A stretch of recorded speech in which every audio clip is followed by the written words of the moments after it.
November meeting of the Human Affairs and Racial Conciliation Commission to order.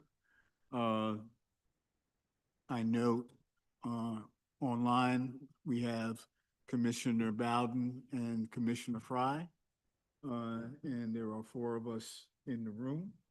Our bylaws say 5 is a quorum. I understand from Alvin that he won't be joining us, and Bob is on his way up the stairs. Okay. Having called the meeting to order, as is customary, let us take a moment to silence to reflect on the charge that's before us, the situation that we find in our town and our community. Let us relieve ourselves of the stress and the pressure and the distractions of the day so that we can focus on the work that brings us together. A moment of silence, please.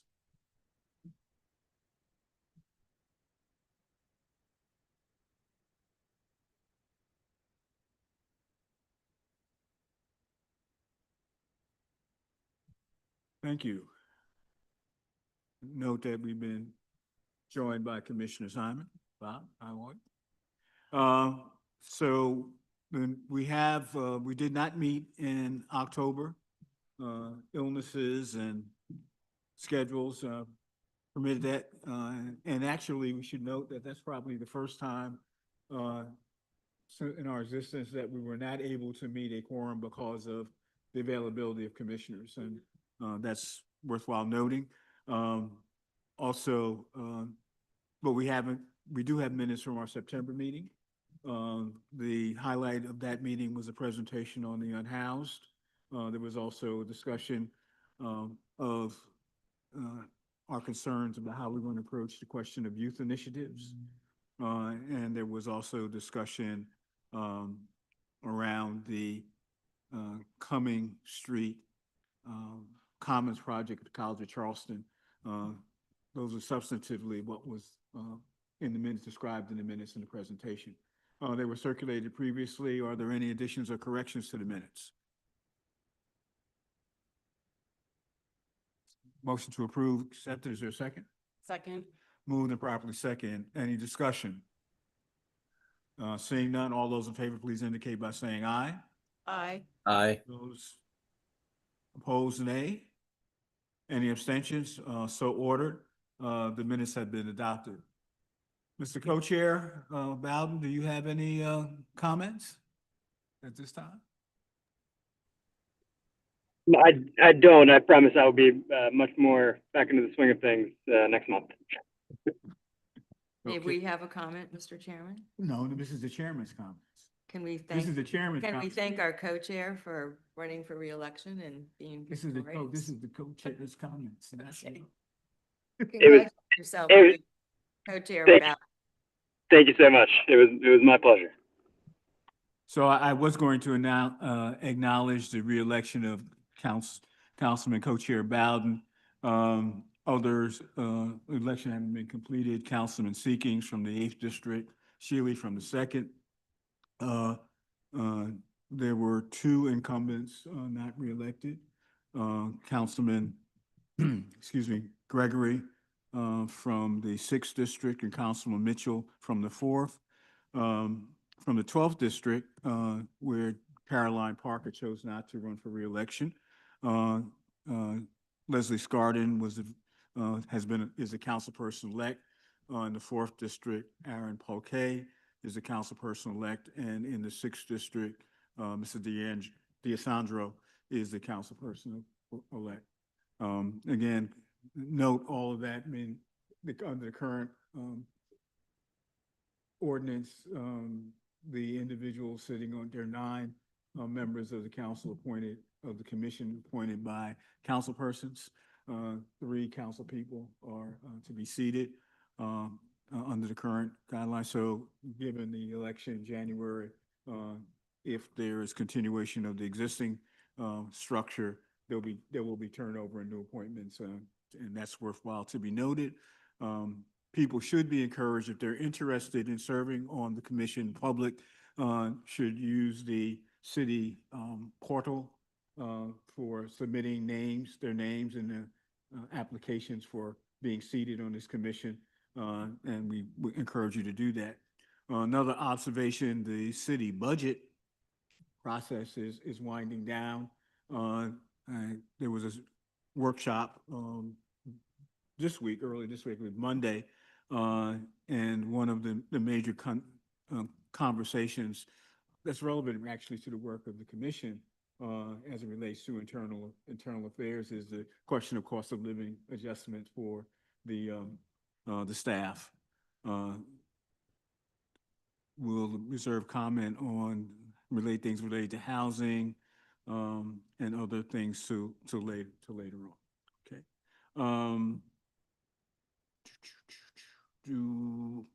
I skipped over. Do we have anybody from the public who is not here to make a presentation anybody sign up? Jasmine? Okay. See nobody online, so we have no public comment for this period. Moving on to that, we have a presentation or discussion on a topic of youth initiatives. And we're kind of following up on, we're lucky to be able to follow up in one aspect, which is services to the young people who are unhoused. So we have representatives from the Board of Education, CCSD. Tom, you want to introduce them? Absolutely. Thank you, Co-Chair Harris. We have, now, can they come up? Yeah, come sit up here. And y'all too, come on. They're back, back. The whole crew. I wanted to, because we were having conversation about the unhoused, right? And the CCSD services to the unhoused is, I think, a nice transition into the broader conversation.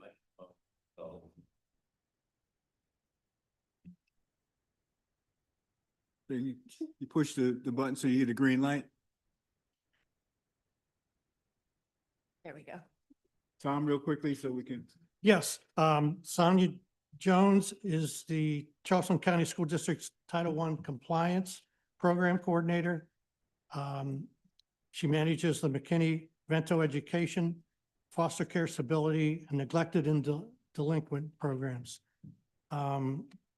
She's going to tell us about what she does and also the incredible crisis of homeless children in Charleston County. Just a side, last meeting, Reverend Dr. Platt from the Star Gospel Commission told us that there were over 600 homeless children, and Ms. Jones told me that there's probably twice that many homeless children. So it's a continuing crisis. And with Ms. Jones is Abria Pryor, and she's a district parent advocate in the Department of Federal Programs for the Charleston County School District. And she assists with the Foster Care Stability Program.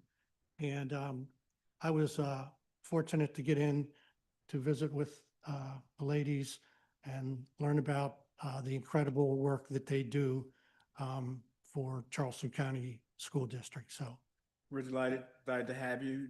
Take a couple minutes to introduce us to your work, and then we'll engage with the other components of the youth serving activity, see if we can come up with some ideas about how to move forward. Thank you so much for being.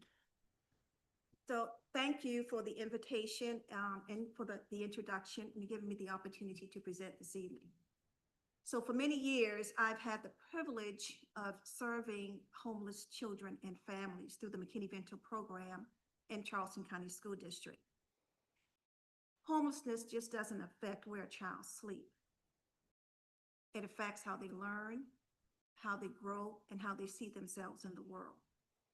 And I've seen firsthand the resilience of students and families.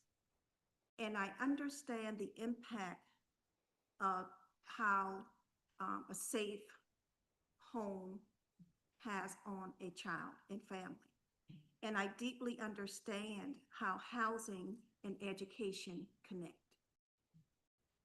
So I'll start with the brief history of the McKinney-Vento Act. A lot of people ask, I get this question a lot, what is that name or where did it come from? So I'll just give you a brief history on that. And so in the early 1980s, the United States experienced an increase in the number of the homeless population, especially with a certain segment. And that segment included women and children, husband and wives, a family. It was no longer looking on the street corner and seeing, a male or female homeless. There was a growing number of homeless families. And it wasn't just a local problem, it was a national problem. And so if you were homeless in the 1980s and you had children, you could not enroll your children in school because you did not have a permanent address. And that was a problem. So there were many children across the United States that were not in school. And so when a U.S. representative, a Republican by the name of Stuart B. McKinney, realized what was going on, it concerned him. And he became worried about the children and families, and especially the children not being in school. And so he advocated for funding to support this initiative, for the government to one, recognize that there was a problem, and again, to provide funding and do something about it. And then U.S. Representative Bruce Vento, a Democrat, joined in the fight along with other Republicans and Democrats because they saw a need, they saw a problem, and they wanted to resolve it. And what they did was they put their political differences aside and they fought for the children. They fought for families. I'll say that again. They put their political differences aside, they came together, and they fought for the children and families. And so a major piece of the legislation was passed in 1987 before McKinney's death in May of that year. And that act was signed into law by then President Ronald Reagan after McKinney's passing. And then the legislation was then named in honor of Stuart B. McKinney. After the death of McKinney in 2000, then President Clinton renamed the Stuart B. McKinney Act the McKinney-Vento Homeless Assistance Act. So that's where the name came from, okay? I get that a lot. So just what does the law state? It states that one, and I'll make this really quick, it required all school districts in the United States to revisit and revise their admission and enrollment policies to ensure homeless students may enroll without the required residency documents that schools normally require. Two, that parents be given two options. One, to keep their child enrolled in the same school before the crisis happened and provided transportation for that child to and from school, or the parent can enroll their child in the school that they're currently zoned for. Okay? And three, homeless students are entitled to receive free lunch. Four, all districts appoint a homeless education liaison to ensure the rights of homeless children and youth and parents, and to develop a dispute resolution process, because believe it or not, there are some schools that will reject a homeless student enrollment. That happens a lot. And so we have to have in place, every school district has to have in place a dispute resolution process. And five, this act authorized annual grants to states to support programs for students experiencing homelessness. And it is a competitive grant. It just doesn't, you don't automatically receive it. And not every school district in the state receive the funds. Like I said, it's a competitive grant, and you can only spend it on certain things that would support the children. That includes clothing, school uniform, hygiene products, backpacks, school supplies. We pay for tutoring, summer school. It all goes on the children. We cannot use those funds to pay for a family's rent, or utilities, or deposits. So last school year, at the end of last school year, we identified 621 homeless students and youth. That number should be at least 2,000. We are currently under-identifying because we have over 52,000 students enrolled in the district. Based on the formula given, there should be about 2,000 students that are probably homeless. And so right now, we have currently identified, as of today, 257 students identified. Now, that 621 you just heard me mention, they don't automatically roll over to the next school year because the family could have found permanent housing, they could have moved out of state or moved out of the county. And so what we do every year is revisit those families to recertify them to find out what their status is. And our displaced families struggled with barriers such as housing instability, food insecurity, employment obstacles, educational challenges, transportation limitations, health and mental health concerns, and childcare needs. And so right now I'm going to pause and let Ms. Pryor speak for about 3 minutes on the partnerships and show a quick 2-minute video. Now, since she joined the office 3 years ago, she has been instrumental and the rock behind building partnerships to aid our displaced students and families with needed resources. And if you have any questions after we're through, we'll be glad to take a couple. And she'll also talk about the need for something for the children to do during the summer, because there's not a lot of options for children during the summertime. Ms. Pryor? Good evening. It is a pleasure being here. As Sonia stated, about 3 years ago, I started with the McKinney-Vento office. At that time, we had about 25 organizations that was helping our department, our McKinney-Vento office.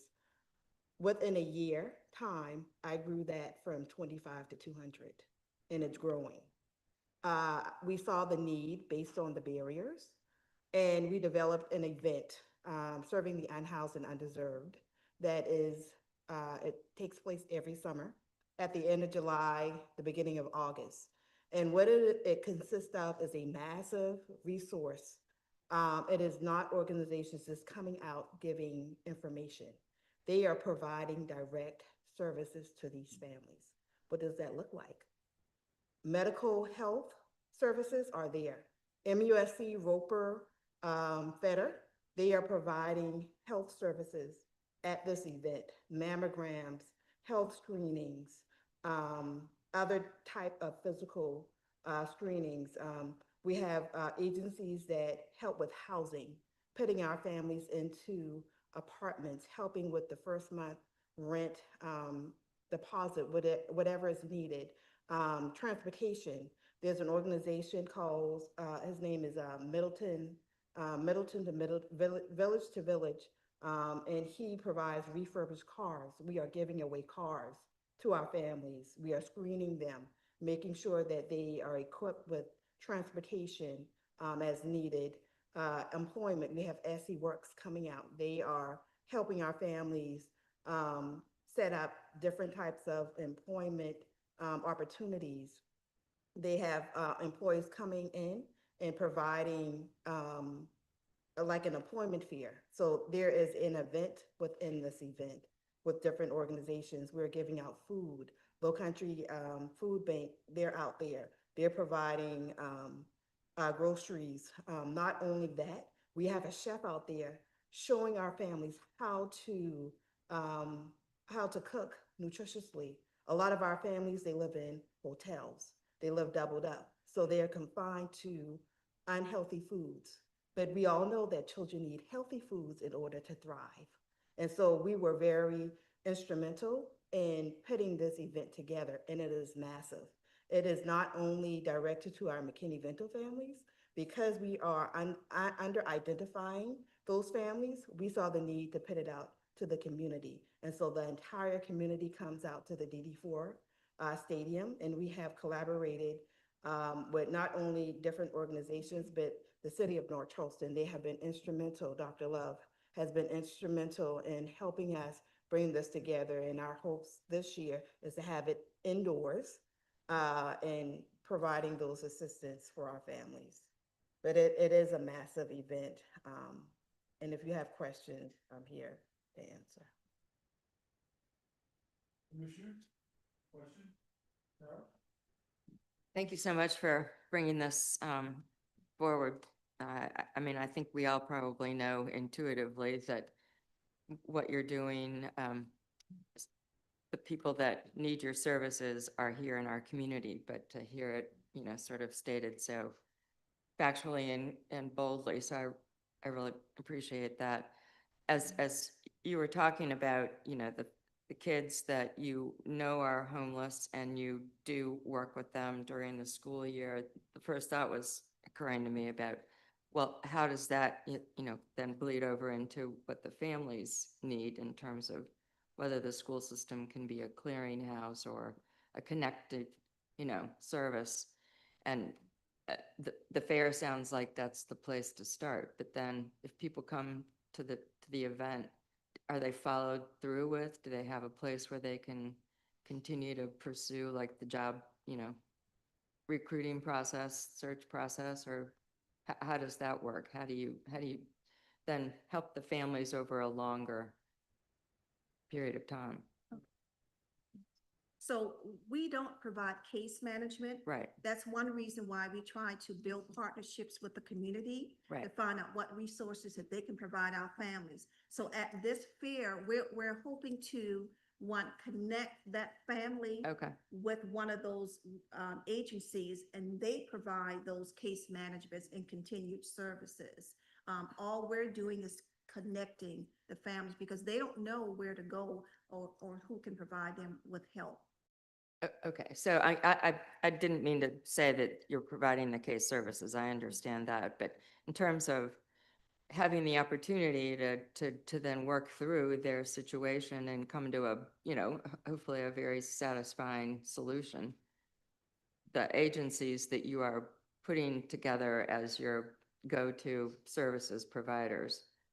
So it's basically like our Hope Center then. People walk in not knowing what they know what they need, they know what they don't have, I'm sure, but in terms of where to go to satisfy those needs. So it's similar to that, Yes, that they can continue to have an ongoing path to work through. Yeah, you can go into the group. So we are partnered with the Hope Center, and we are also partnered with the Navigation Center. And so they are able to provide more of a case management for us, and they have been working with our families directly. We are very connected to the Hope Center also, and she does provide where we need. So yes. Yeah, I mean, I know every case is different. Every family has, you know, the whole different thing.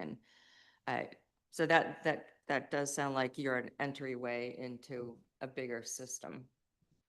It'd be great if, you know, the community at large could understand how all of that works, you know, in terms of a progression and building success builds success. I mean, I don't think any of us really ever understand that story, you know, to its completion. So however y'all can keep connecting and make sure people, you know, can enter in where they have the opportunity to help, and then just be the cheerleaders that you obviously need money. So support all the budgets.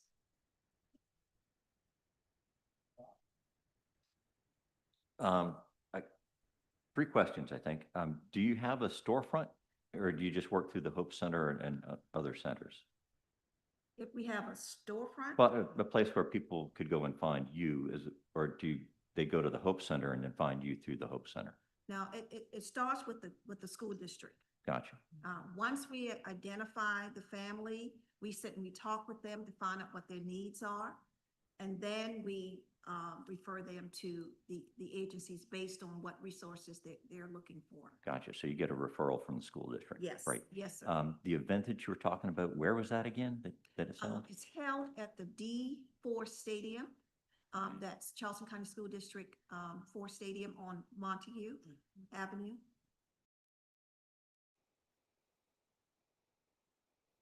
And then who was the one who's in charge of the vehicle donations and loans? Did you mention somebody? Elliot Middleton with the Village to Village Foundation.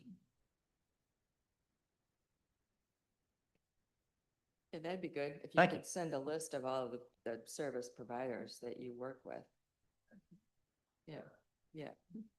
And I know that you start organizing that work before the end of the semester. So in the spring, there's a call out to organizations to come together. And that should be on the calendar. And hopefully, as we begin to talk about what's going on across city agencies, we can get a better understanding of how we can leverage Yeah. your resources and what you're doing and that initiative in a better way. So don't go anywhere. We're now going to, Yeah. 2-minute video. Oh, video. That will showcase the event. We'll put it, video go.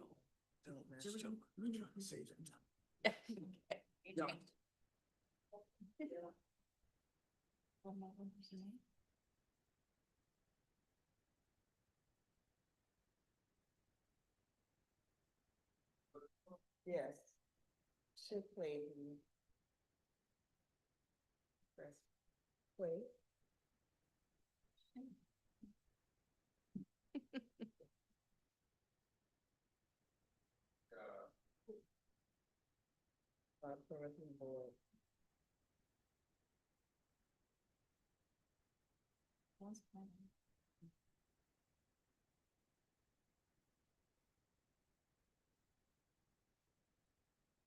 You have to sign in.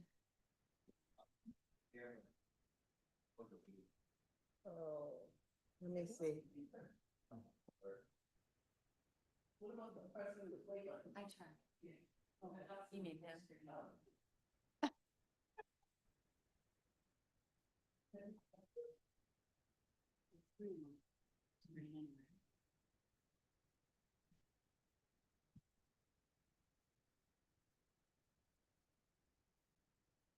So while we're waiting for the Yeah. video to be, let's set up the broader conversation.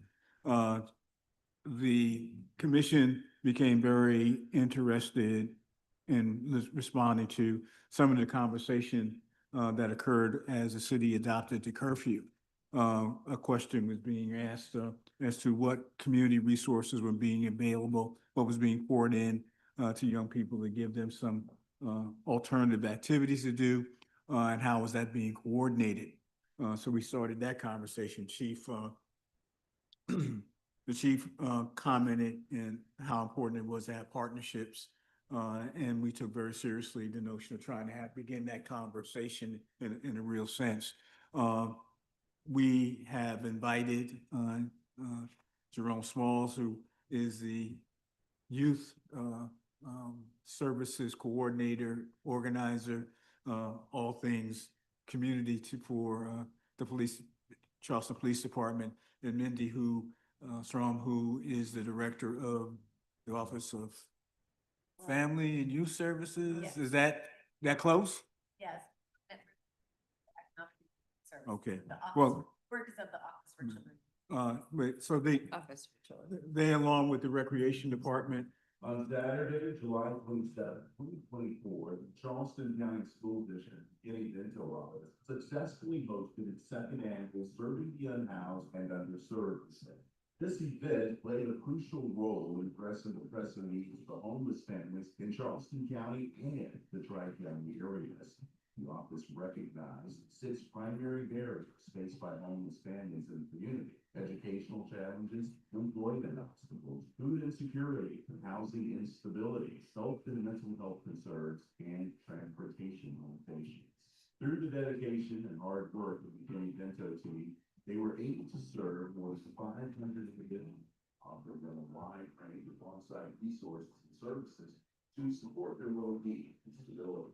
It is important to acknowledge that the success of serving the unhoused and underserved was made possible through the collaboration and support of various inter-office departments and external organizations who generously contributed their time.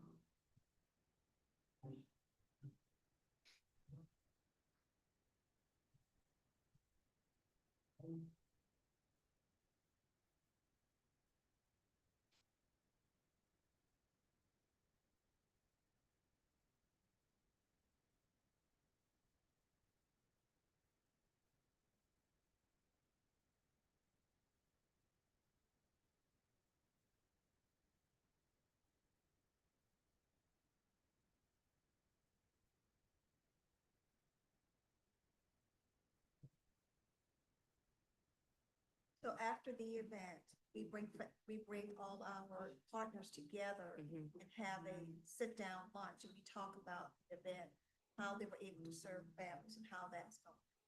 It's great.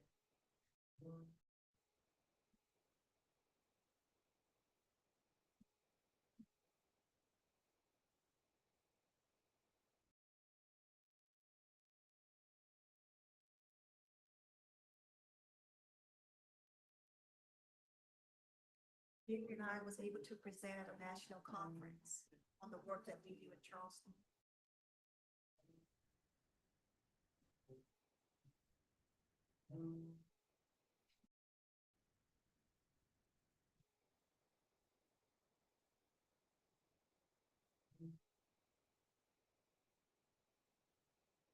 And then we provide a Thanksgiving meal to our families. We have one coming up this Saturday.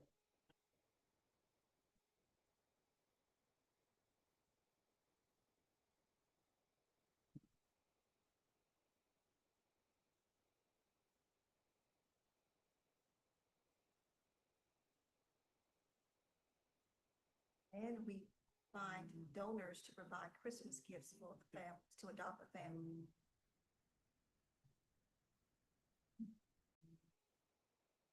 And we also remember them at Valentine's Day.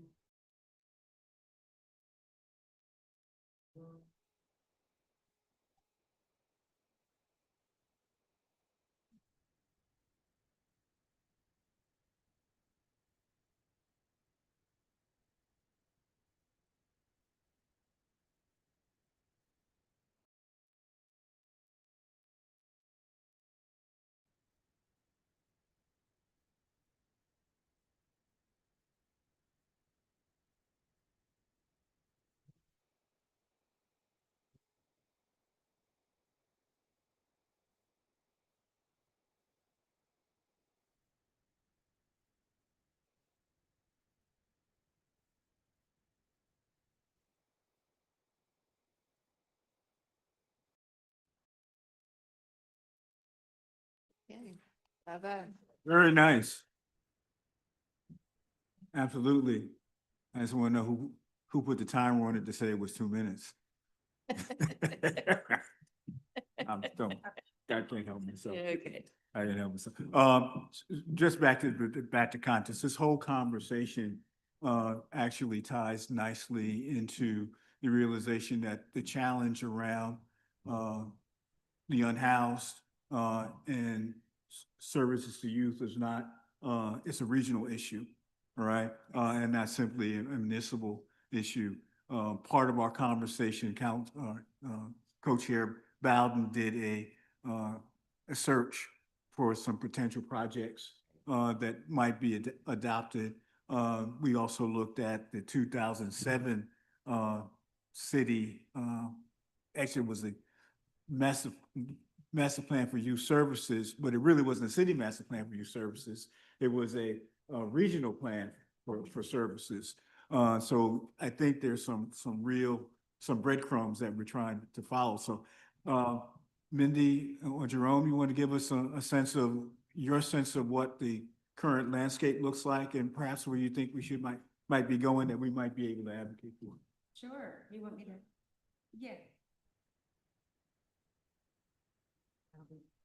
And if you guys want to give us, if your PowerPoints give a little bit more detail about who you are and all your structure, stuff like that, that'd be great. To join a broader discussion like you mentioned would be fantastic.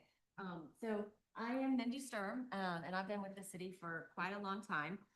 My first position with the city was the coordinator of youth programs. And so that's sort of how I came up in the ranks and got my start. So it's definitely still very near and dear to my heart. And so what I'm presenting to you today is really like our nuts and bolts programs. We work on a lot of other broader initiatives, work with Jerome and can certainly share more about that. But to give you an idea of some of the programming that emanates just from our Office of Youth Programs, we have, I think we have the Mayor's Youth Commission up there. So it goes way back to 1999, started by Mayor Riley and continued through Mayor Tecklenburg and Mayor Cogswell. And to your point, it is region-wide. When I started with the city, and I mean, our county, or excuse me, our school district was county-wide, it just didn't really make much sense to break off the city schools for things that, the money wasn't necessarily a driving factor in that work. There weren't necessarily mayor's youth commissions in other communities. So that's, to your point, we sort of have taken that approach as often as we can. So they meet regularly with the mayor and also with staff from our office. And Jennifer Gorham is actually our youth programs coordinator. So she manages this front line and I support her in that work. And really the goal from the beginning and continued through to now was for the mayor to hear directly from young people about what's going on with them. It actually, going back to 1999, Mayor Riley originally started it after the Columbine tragedy because I think he was so struck by that he wanted to get face-to-face with youth to understand where they were coming from. So we've maintained that through line. And you can go ahead on the slide. So you see a little bit about our impact. The commission has grown. We're really hard. We don't like to say no. So we ended up with 64 members of the commission last year, which was a lot to manage, but youth who want to come out and have their voice heard, we gave it a go. And so you can see there we have, it's high school students. I didn't mention that. So you can see the schools and county representation. We do have Philip Simmons in Berkeley County and also city residents at Bishop England. And so the schools that are in the city in Berkeley County, we also include youth from there. Honestly, we've had youth from other schools from further out too, but we, as you can see, have a hard time saying no to kids that want to come out and work with us. So that was their work in 2024 to 2025. Last year they wanted to work on youth in poverty. They identified that as a challenge. And I'm blanking on their other two subcommittees.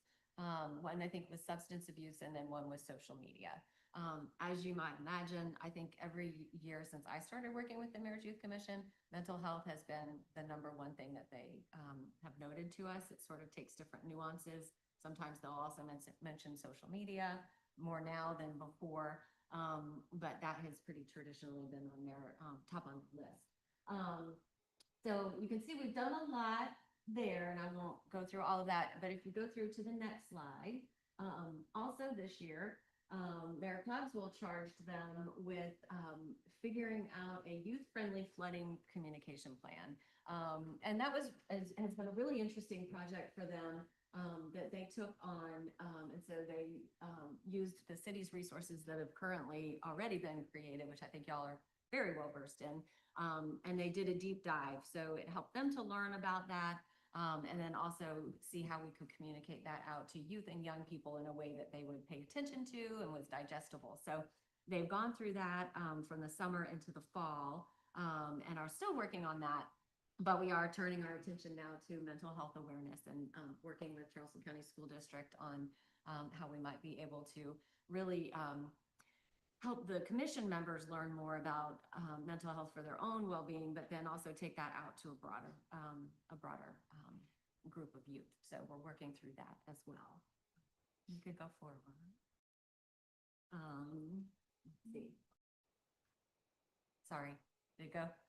Okay. So the other program that I wanted to highlight for you today was Youth Volunteer Corps. So we became an affiliate of Youth Volunteer Corps in take off my glasses, 2015.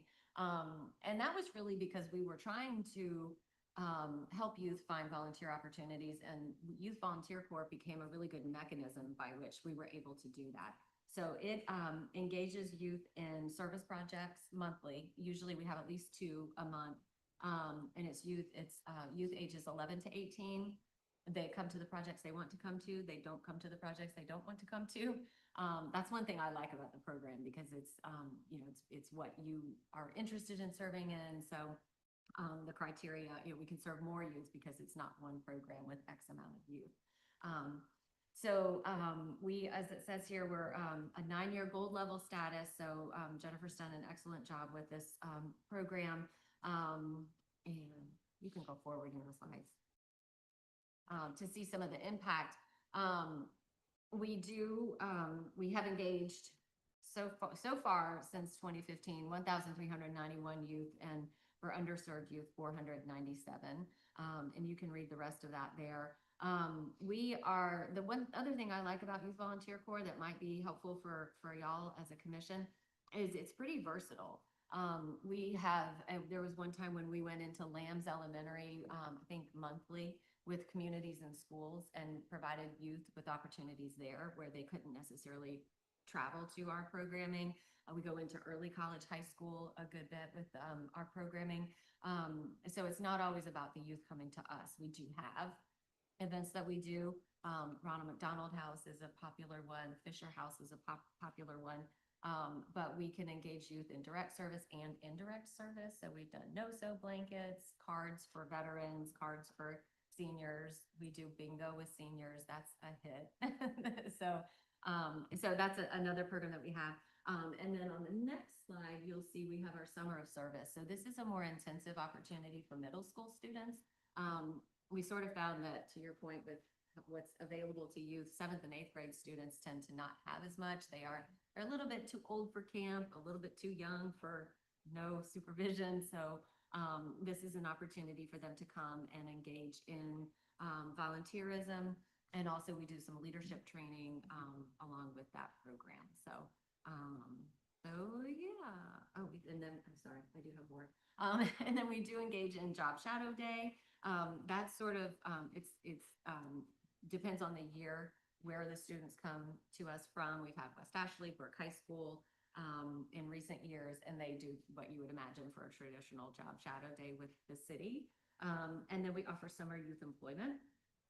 Typically, we have approximately 30-ish high school students and 10-ish college students, depending on the budget.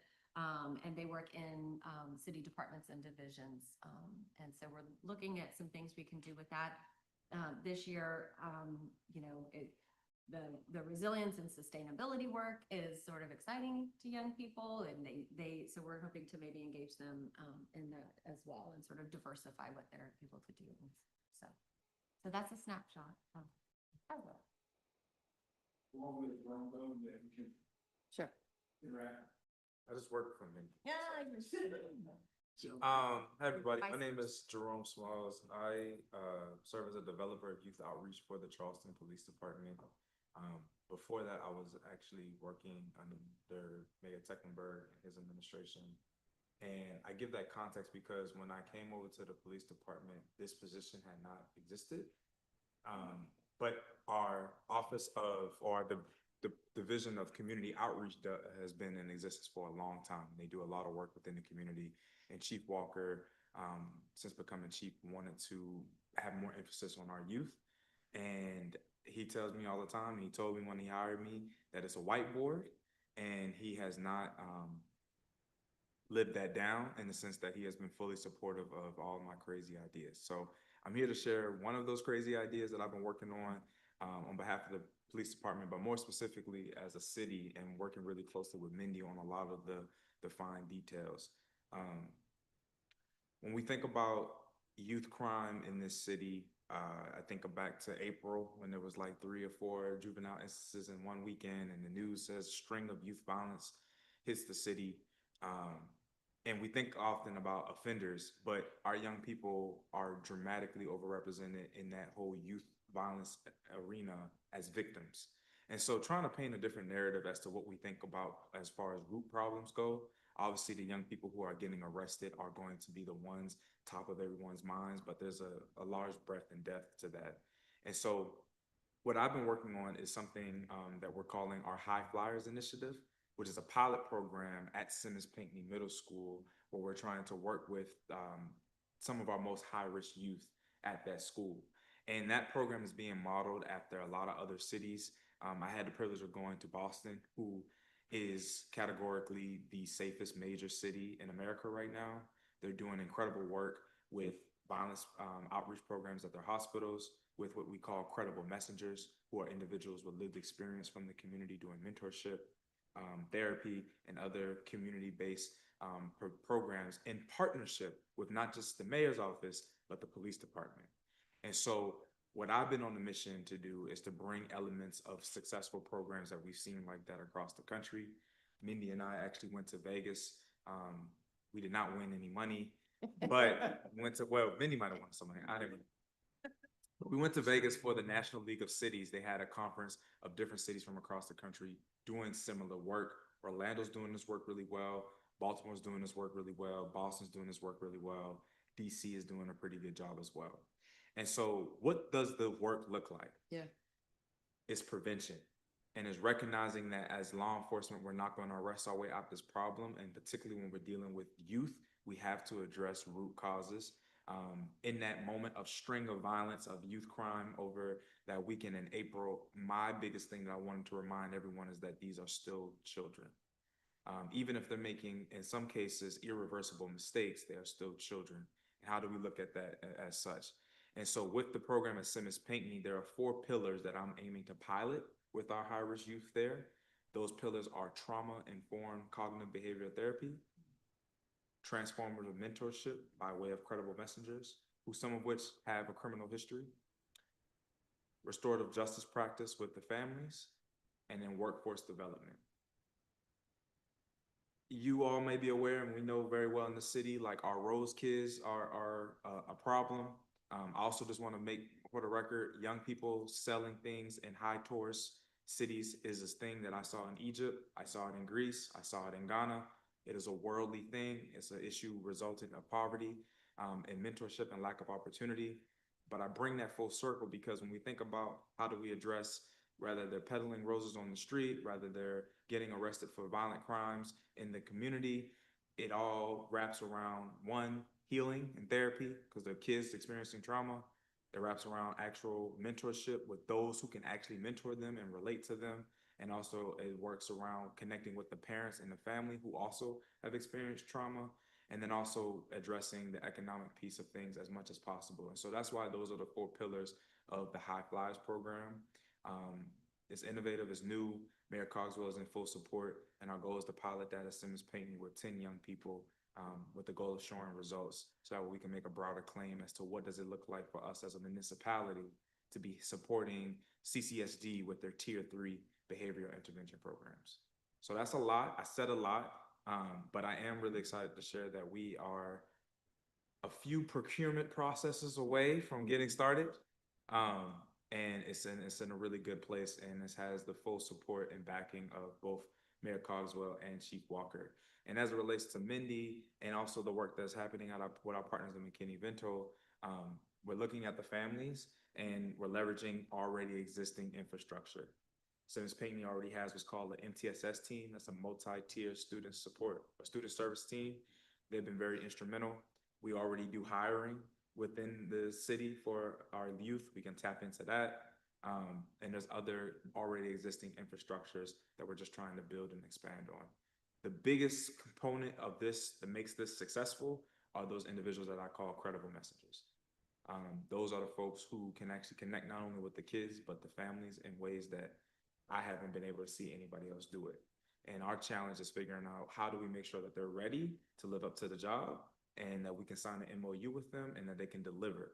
And that's why we've been working with a nonprofit that actually got funding from DJJ to do technical assistance and training for those types of individuals. So what we're building here is a couple pilots at once. How do we do wraparound services for high-risk youth and see the results?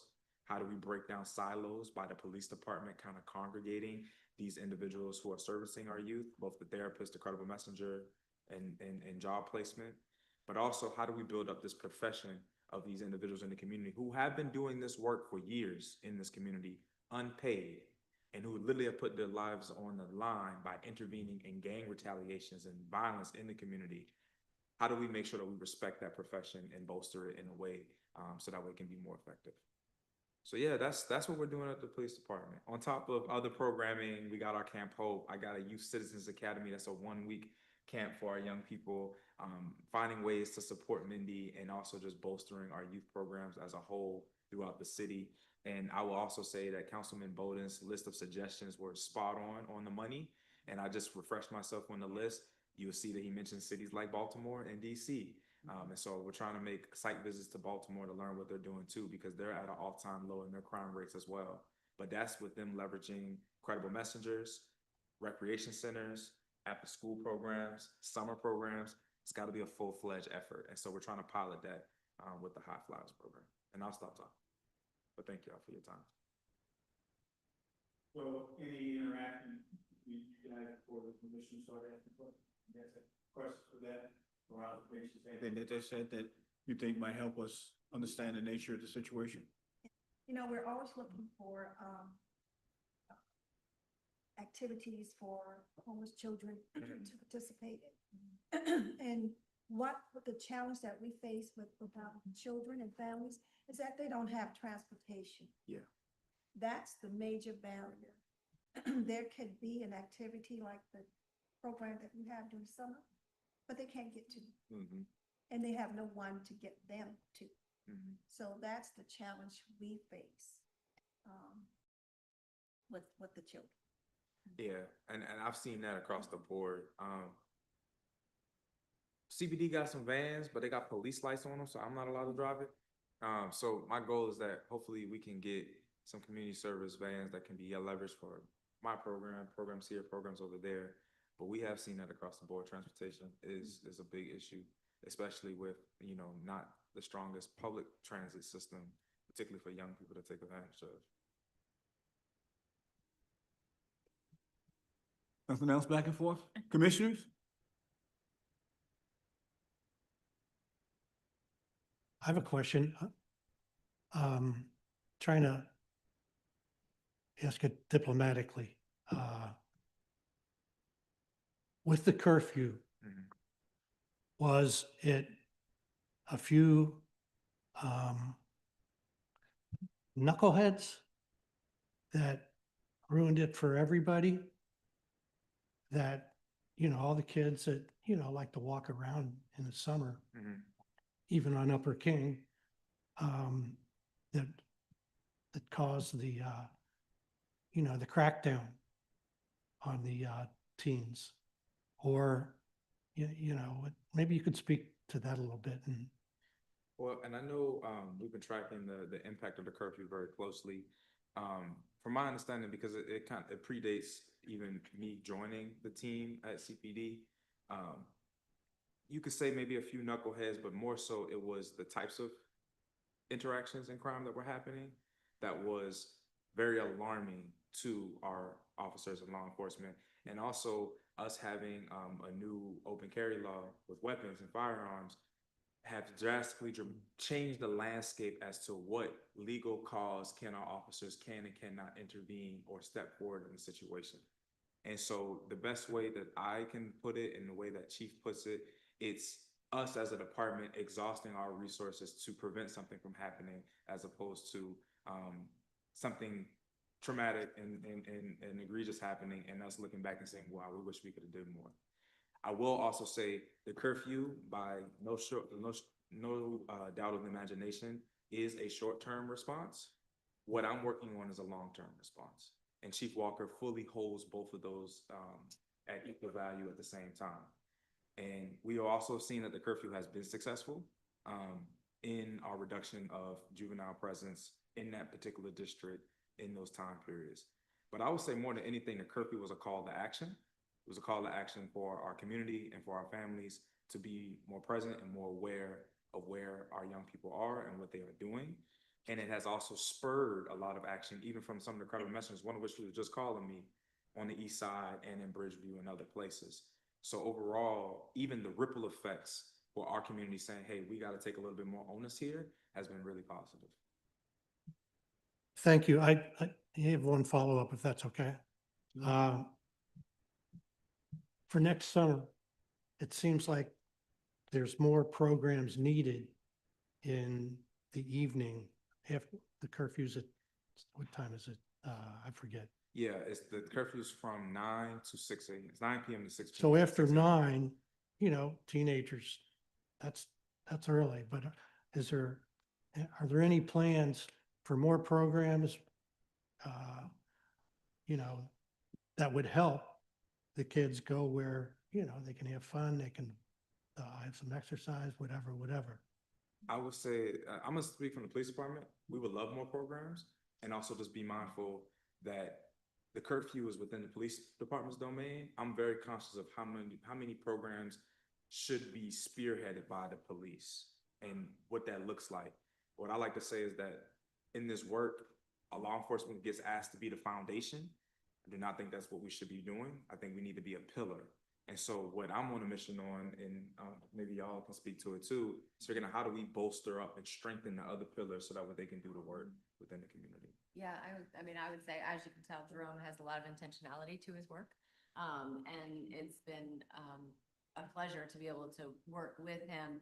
And while we might be here this year with this pilot program, there is a build out to what he wants to see, what the mayor wants to see, what we would like to see, and that does circle up a lot of departments. I think Lori Yarborough could probably be a helpful voice in that in terms of programming. And I know she was not able to be here tonight, but it could be a follow-up conversation to be had, because obviously our recreation department and facilities and staff are a big component of that. Additionally too, I think to Jerome's point, it's great for the city to have programs. It's also very great for us to provide a space in which other partners can come in that might be able to do it better, differently, what have you. And sometimes our partners need a place, and they don't have a building to work out of. So sometimes the best thing we can do is invite them in.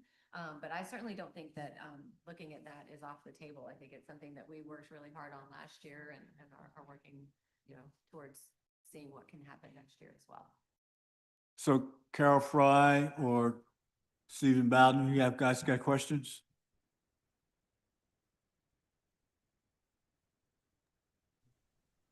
No, none for me. Stephen?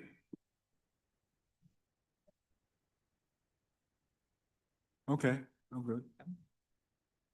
Bonnie, please. Bonnie? Bob? Get a green light here. Yeah, we're being shut out. I'll just speak loud. Like many things, it seems transportation is a component. I've heard that several times. And earlier, there's the village to village that donates vehicles. If they were to come across a van, would that be something that you could take, or are there restrictions on what, Jerome, you could use? I don't know if the police department could take it. But Well, there are yeah. community partners who can make good use of it. Absolutely. Okay. Absolutely. Because sometimes, it's not so much having a vehicle, but having somebody with a vehicle who can provide transportation. Kind of like how Uber and some of these other things are having an impact on reducing the need for public transportation because it's generally available. You don't have to have a car. If Jerome's program had a van, maybe kids could get to places where things are happening, if a van was available. Just a thought. And one thing, and I'm sure it sounds like this is what y'all are trying to do, but for us, I came into this role and I just observed. I didn't want to create anything without figuring out what the landscape was. There's a lot of folks doing similar, if not same work. And as you can imagine, without collaboration and without cohesion, it actually sometimes can cause more harm than good and be less effective. At least that's the case in the work that I'm in, the space that I'm in. And one thing that I want to make known and put out there is that when we talk about other places and their success, it is driven by a central mission, plan, coordination. And so as much as we can get closer to that as a region, as a city, whomever it needs to be to step up and take that mantle, the better we all will be for it. Because there is transportation out there. It's just inefficiently probably being used or communicated. There are therapists and resources out there, but are we just going all to DMH, and are their bandwidth being overextended? And so there's these big pillars who are doing a lot of work, but again, are being treated like foundations as opposed to pillars. And so, my charge is figuring out who is the right person, right position to bring it together, because there's a lot of rooms like this where some really great conversation is happening, but we all know how accountability, how ownership, how funding and so forth goes. Someone has to own it. Someone has to be paid to think about it and to coordinate it and to schedule the meetings and to make the things happen. And so that's just something to keep in mind when we think about how other places are successful. And it sounds like McKinney-Vento is doing that or trying to do that from, a homeless standpoint. We also need to think about what that looks like from a juvenile justice standpoint, or at the very least, prevention and intervention programs standpoint. So one of the generative or looking back at history, in 2005, the mayor using money from outside supported a conversation amongst agencies to come up with a plan. And there was a plan developed, and then there was implementation strategy, and nobody's owned that plan. Okay, and so one of the questions I have, and as we wrap this up and think about next step, who might be the right group to convene a conversation to revisit the plan to move it forward? Talking specifically for the Charleston Youth Master I Plan? mean, in the context of the plan, understand that there's a regional dimension to it, all right? The school board is a regional entity, interaction between the police departments, the interagency kind of situations, the unhoused issue is being addressed on a regional basis. So who would you ask, all right, to take the lead, to pull folks together, to begin a process of coming up with a harmonizing strategy? The county. And I've been working with the Criminal Justice Coordinating Council for over a year. We were part of the National Association of Counties Juvenile Justice Innovation Network. It's a mouthful, but we were a part of different cities and counties, or different counties, looking at this realm of juvenile justice from a variety of different lenses. I would love to say the city of Charleston is the perfect one position for that, but we got young people who are crossing jurisdiction lines, living across different cities, and it's just hard to organize that and to have ownership of that. And also, we know how things can be looked and optics and how people collaborate. I think it'll be beautiful, and we've been already planting the seed. We've been planting the seed with the Criminal Justice Coordinating Council, particularly from a youth justice standpoint, having some form of an office of community, youth action, what have you, that is coordinating not only the resources and the community partners, but also the municipality resources, but also the data. There's a lot of people working with the same group of kids and not sharing information. So, there's seeds being planted, there's conversations being, started. That could be a 10-year outlook, given how things go. But what we're trying to do at CPD and within the city is model at a very small scale what it could look like, plant the seed of possibility. But I think the county could be really well positioned to do something like that. But also, I think there's coalition models amongst jurisdictions, and if we can start something and we can build some momentum, we can do that as well. So there's multiple prongs. I just left Columbia on Friday. Columbia created the Office of Violent Crime Prevention. It is now named the Office of Neighborhood Safety. Incredible office doing this work, coordinating the efforts, but the structure of Columbia is much different than the structure of Charleston. And so I think we got to figure out what works best for our region. And we got to see who's willing to come and play ball and think creatively. And, just like any other thing, I think it starts off with figuring out a good plan and getting some grant money, and allow a grant to fund a pilot, show proof of concept, And then hopefully we can convince elected officials that this is something worth absorbing into some form of a line item or a new department in and of itself. That sounds like a good path forward, for us to continue this conversation. We look forward. I will ask the commissioners if we want to continue this conversation, how we can, in what some format we continue the conversation, going forward. And thank you very much. We have a couple of items to move on to on the agenda tonight. Thank you very much. So moving to manager's update. So the manager's update was sent out earlier this week. When it comes to the HARC ordinance, I sent out the link for the September Community Development Meeting. At that meeting, the mayor stated that there will be a 30 to 60 days review time, so that's still under review. The Community Development Meeting for October 16th.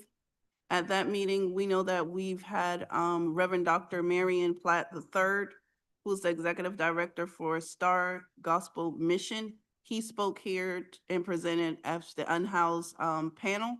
He, in that meeting, he gained the support of the city. The history and culture, under history and culture, I listed out the Cumming Street Commons Protect and Respect public events. Those are the meeting times and the dates.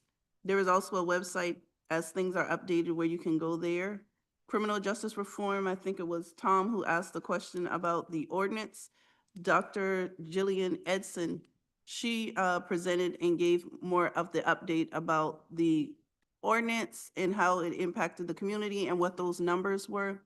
The city of Charleston is still under internal review, doing the compensation study of each employee. They also had a meeting today where she stated that the city has 600 to 800 job descriptions that they are working on narrowing down. And also, those are some highlights from their year in 2025 about the launch of the Workday, departmental relocation, paperless employee files, and developing an advanced supervisory training. Also listed out the holidays and their details and the link that comes with that. And as we mentioned, the unhoused, I spoke to Latasha and she gave a listing of what those individuals may be in need of, and not just during the holidays, but on any occasion you could donate to the Hope Center. Any questions? Questions for Adrian?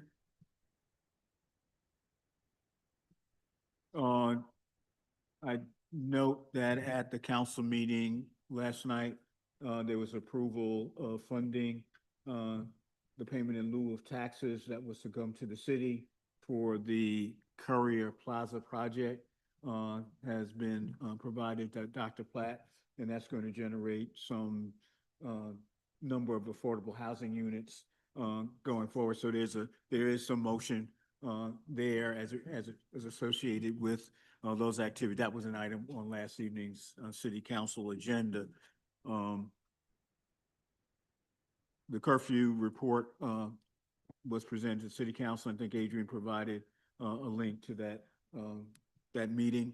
The Cumming Street Commons project, the History Commission at its last, two meetings now, we were invited to participate, attend their meetings at the, I think it's their October meeting.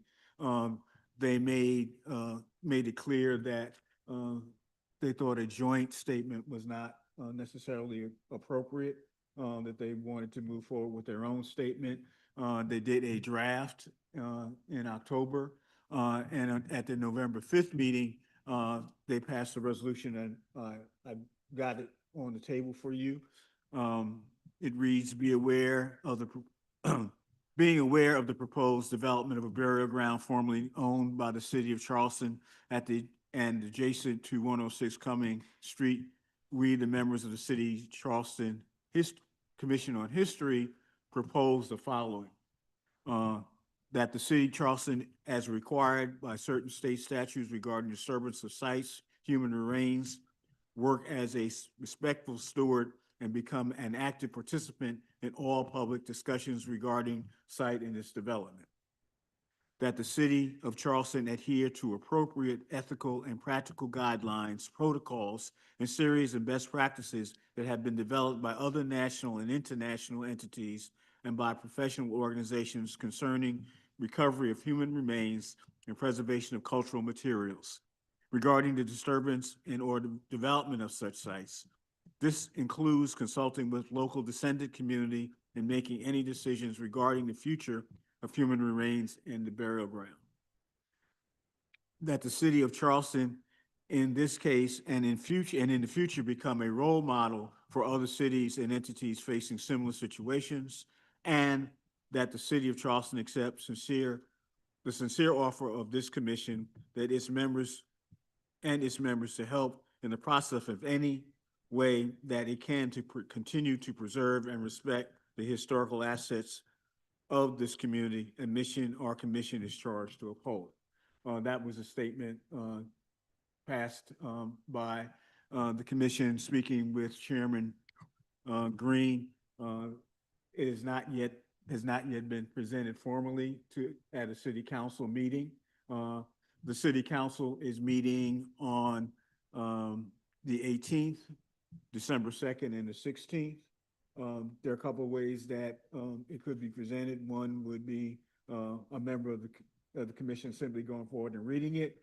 Another could be a member of the council presenting it as a council communication, or it coming from, logically, the Community Development Committee bringing it forward. Those are three ways in which this resolution could find its way to the city council. At this point, is there any discussion or suggestion by this body of any action that we might take as it relates to this resolution or anything? I guess a couple of other things to point out. In the list of information that Adrian provided, the public hearing by the Department of Environmental Services regarding the permit for demolition will be next Tuesday, the 18th, at 6 o'clock at the Charleston Museum. The respect and protect and respect the bodies of planning a meeting on the 24th at the downtown library, and on December 8th there is a workshop, a presentation by Dr. Blakely, who was intimately involved in the New York City burial ground project, coming to talk about the significance of that. The other piece of information, last evening, the College of Charleston convened the Community Engagement Council of some 20 individuals. It just so happens that one of the facilitators happens to be in the room now. And if you want to have any questions about that he might be able to address that, that's fine. Clay? Good. Okay. Put him on the spot. I didn't want to put him on the spot. I'm saying, are there any? Sure. Is anyone gonna get a summary report or next step action plans or? Yes. But this was a preliminary meeting where we first introduced ourselves, those that are on the council, to lay out what the mission goals and objectives are and how we will proceed forward in terms of the decision-making process and the role of the council. So this is the College of Charleston's appointed council to work on this. Yeah. Great, thank you.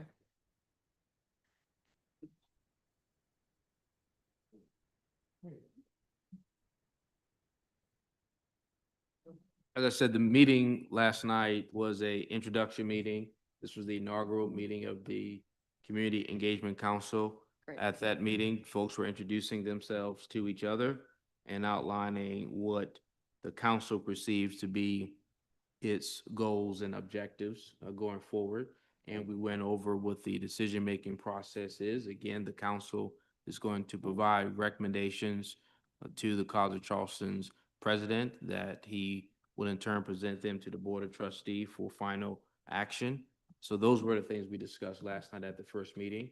as well as the cadence of the meetings that we will have going forward. Thank you very much. I'm very happy to know that you're the chair. I'm not the Maybe- chair. oh. I'm one of the facilitators. Oh, I'm not the chair. facilitator. Yes. Do they have a chairman yet?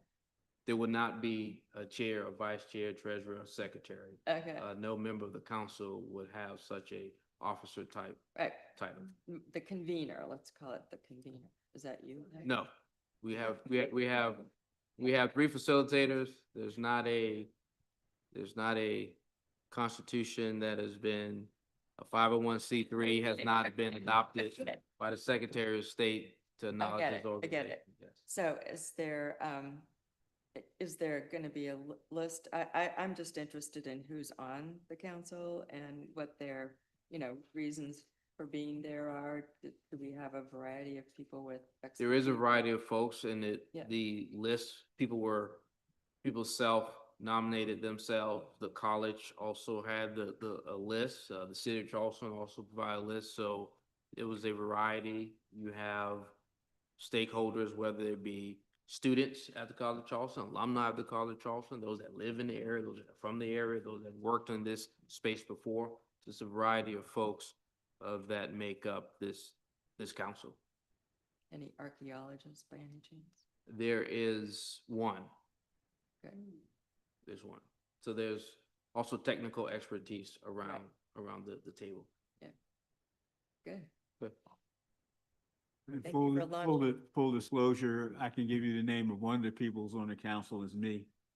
I did, the process was that you could sign volunteer. Right. I submitted my name and I did attend the meeting last evening, very satisfied with the, dynamic of the meeting as it was going forward. Great. And On the ground reporting. back to the resolution Yeah. that the History Commission, is there any action that we want to take associated with it? I guess I don't really, is this a resolution that they are putting forward to the city council? That's to correct. Adopt? Okay. No, where does it this is say that? their communication to the city council around their concerns about the next steps in the future. This is a statement they're making at this point in the process. So they're recommending that the city council adopt everything that comes after following, the word following? I don't really understand what they're asking the city council to do. One, to follow state statute, the requirements of state statute. Two, to adhere to or apply in their decision-making the guidelines and protocols, best practices, if you will, that have been adopted in practice related to these matters. And thirdly, to attempt to be a role model in producing new or improved best practices by virtue of that's in essence the three things that this resolution does. And the fourth thing it does is the volunteer their availability and expertise to the city council as they discuss this matter. Okay, well, maybe someone in the clerk's office will, make that clear to the city council. I mean, I think it's just a matter of proposing the following to the council members of the city of Charleston to adopt the following resolution. It doesn't read that this is something that they're asking the council to take an action step about. That's my only. Okay. And again, they're still working Criticism. through the process to communicate this to the city council, but has been adopted, and as the clerk at that meeting indicated, it is in the public domain already. Doesn't have to be waited till they present it to the city council. Okay, and then I guess my only other suggestion would be that they ask the council to make the 106 Cummings Street burial ground, the first of any following, but to make that their focus so that instead of just saying, yes, we're going to do this in theory, that we agree we're going to do this in practice. because of the 106 Cummings Street game plan being in front of the city. Bonnie? I attended the History Commission meeting where, we had thought maybe we were going to do a joint resolution. They made clear that they didn't want to. So after that meeting, Right. I actually created a draft of a resolution for us. I have very little idea what I'm doing. I don't feel like I had a lot of expertise, but I did really carefully go through the Protect and Respect the Body's website and all their videos and links. And I feel like it probably needs work. I don't know I don't know how the format works and all of that, but I did make some specific recommendations that seem like recommendations from the people who really do know what they're doing.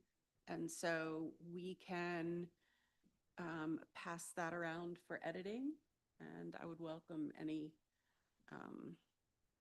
input. So for next month or something. Yeah, That's so great path forward. I would Okay, so as a path forward, what we'll do is circulate the draft. Also encourage people to attend the public hearing on November 18th. That meeting will be, I think, somewhat revealing because it will see what questions are being raised by the state that perhaps might have some implications for statement. At this point in time, folks are commenting on process as opposed to specific substance at this point in time because there's no there. Okay. Great. We already commented on the ordinance, that quick conversation with Corporation Counsel last evening, asking whether or not there was a draft that might be available to be forwarded to the Community Development Committee at their meeting. Given the cycle of meetings happening, it was my understanding from our communication that there is not yet that final draft. So there's some question as to now what the timetable is to get that draft. If Adrian, they're going to be in communication with you. As soon as they have it, they'll get it to you and you should get it to us. Okay. Any items of new business? Any items open discussion? Then the motion is ordered to adjourn. Second. Moved